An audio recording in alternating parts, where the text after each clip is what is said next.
मटर की खेती करके आप भी 2 लाख से 3 लाख रुपए तक कमा सकते हो। पर लेकिन हमारे देश का जो किसान है वह बहुत कम मात्रा में मुनाफा कमा पाता है। उसके पीछे का एक बहुत बड़ा कारण है। उसका कारण सबसे बड़ा ये है कि किसान को सही प्रकार की जानकारी नहीं होना। तो किसान को सही प्रकार की किस समय हमें अगेती मटर की खेती करना है, किस समय में खेत की बुआई करनी है, किस समय में खेत की तैयारियां करनी है, किस समय में किस बीज का हमें चुनाव करना है और बीज का उपचार कैसे करना है, और हमें किस खाद का इसमें प्रयोग करना है, और इसमें हमारी मटर की खेती में कौन सा रोग लगता है। उस रोग उखड़ा जो रोग आता है, उखड़ा रोग होता है जिसमें हमारे मटर का जो पौधा होता है वो पीला पड़ के सूख जाता है, उसे उखड़ा रोग बोलते हैं। जो उखड़ा रोग आता है तो उसके लिए हमें क्या डालना है खेत में और किस प्रकार से हमें खेती तैयारी करना है, तो मैं आपको बताऊंगा किसान वीरों। आप निश्चिंत रहिए, आज मैं आपको पूरी जानकारी दूँगा। नमस्कार किसान वीरों, आज आपका स्वागत है गोलू पंडित ब्लॉग चैनल पर। अगर आपने अभी तक मेरा चैनल सब्सक्राइब नहीं किया है तो आप मेरे चैनल को सब्सक्राइब कीजिए और लाइक कीजिए, शेयर कीजिए।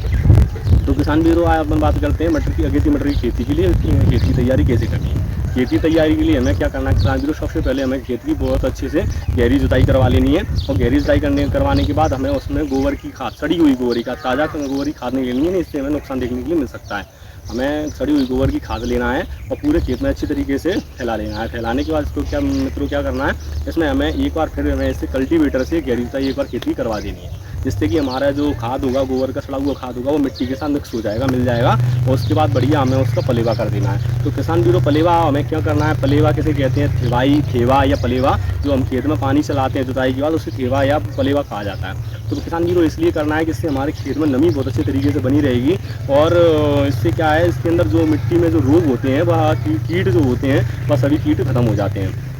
तो किसान वीरों, हमें ये पलेवा करने के बाद जो हमारे खेत में जुताई आ जाती है, थोड़ा सा हल्का सा भुरभुरी माटी आ जाती है, उस समय हमें क्या करना है, उसकी फिर से गहरी जुताई कर लेना है। और गहरी जुताई करने के बाद हमें किसान वीरों, उसमें हमें कौन सा खाद डालना है, उसमें हमें खाद के लिए उसमें हमें सबसे पहले खाद लेना है।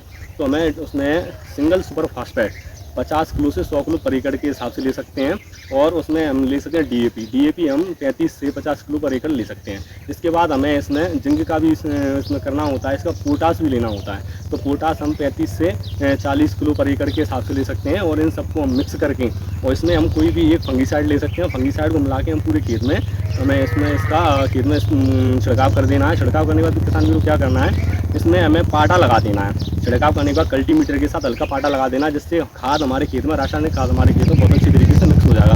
क्योंकि किसान वीरों, रासायनिक खाद से हमारे खेत में बहुत अच्छी मटर का उत्पादन आप लोगों को देखने के लिए मिलेगा। तो हम जिस प्रकार हमारी खेत की तैयारी हुई है, तो हमें बुआई कैसे करनी है। तो बुआई के लिए हमें किसान वीरों, हम बुआई छिड़काव विधि से भी कर सकते हैं, बुआई के लिए हम सीड ड्रिल मशीन से भी कर सकते हैं, और बेड विधि से भी कर सकते हैं। पर किसान वीरों, हमें सीड ड्रिल मशीन से करना है, जो कि ट्रैक्टर के साथ मशीन चलती है, सीड ड्रिल मशीन बोलते हैं। उससे हमें इसकी मटर की बुआई कर देना है। मटर की बुआई करते समय में बीज का उपचार कैसे करना है, बीज कौन सा लेना है, तो सबसे पहले मैं आपको बताऊं, जो कि एडवांटा कंपनी की GS10 है, अर्किल है, और आज़ाद AP3 है, आज़ाद 3 है, और भी जैसे कि आपके क्षेत्र में जो भी वेराइटियाँ हों जो अच्छा उत्पादन देती हों, आप उनको चुनाव कर सकते हो। चुनाव करने के बाद मित्रों, हमें क्या करना होता है, बीज का उपचार। तो बीज के उपचार के लिए हमें क्या करना होता है किसान वीरों, बीज के उपचार के लिए हम कोई सा भी फंगीसाइड ले सकते हैं। उससे क्या है, फंगीसाइड क्या काम करता है, फंगीसाइड हमारे खेत में के अंदर जो मिट्टी के अंदर जो कीट होते हैं फंगी, जैसे कि दीमक है और भी हैं जो वाइट रोग होते हैं, उनके लिए हम उससे बचाव हो सकता है। तो हम उसके लिए और इसमें मिक्स करके हम उसकी बुआई कर देते हैं। बुआई करने के बाद मित्रों, हमें क्या करना है, इसमें बढ़िया से तरीके से कम जैसे हमने बुआई की उसके 15 दिन बाद, 15 से 20 दिन बाद हमें एक NPK 19-19-19 का स्प्रे करना होता है। NPK जो 19-19 होती है, उससे क्या होता है हमारे किसान वीरों, हमारे खेत में बहुत अच्छा हमें उत्पादन देखने के लिए मिलता है। उससे हमारे पेड़ की बहुत अच्छी ग्रोथ होती है, और उससे ग्रोथ जब अच्छी होगी, पेड़ अच्छा बढ़ेगा, तो उससे हमारे खेत में उत्पादन भी ज़्यादा होगा। तो इसके बाद हमें क्या करना है, जैसे हमारी 15 दिन की फसल हो जाती है, 10 दिन की फसल हो जाती है, 15 दिन की फसल हो जाती है, उस समय NPK 19-19 का स्प्रे कर देना है। स्प्रे करने के बाद उसके 20 दिन की जाए, उसके 5 दिन बाद हमें अपने खेत में पहली सिंचाई करनी है। तो पहली सिंचाई पे हमें क्या क्या डालना है किसान वीरों, तो पहली सिंचाई में हमें 30 किलो यूरिया पर एकड़ लेना है, और इसमें हम जिंक और सल्फर मिक्स करके इसमें डाल सकते हैं। और इसमें हम एक बार और फंगीसाइड मिला देंगे, जिससे हमारे खेत में उखठा रोग जो आता है, हमारे जो खेत में जो मटर का पौधा 10-15 दिन का हो जाता है, उसके बाद आप देखते हैं पीला पड़ के सूख जाता है।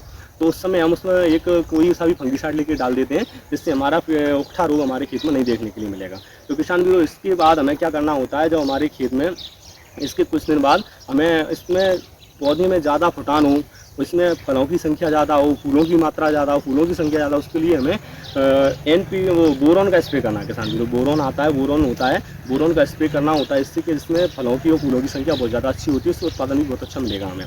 तो इसके बाद किसान वीरों हमें इसके बाद कोई सा भी खाद का प्रयोग करना नहीं रहता है, कोई सी भी खाद की स्प्रे नहीं करनी होती है, कोई सी भी दवाई की स्प्रे नहीं करनी होती है।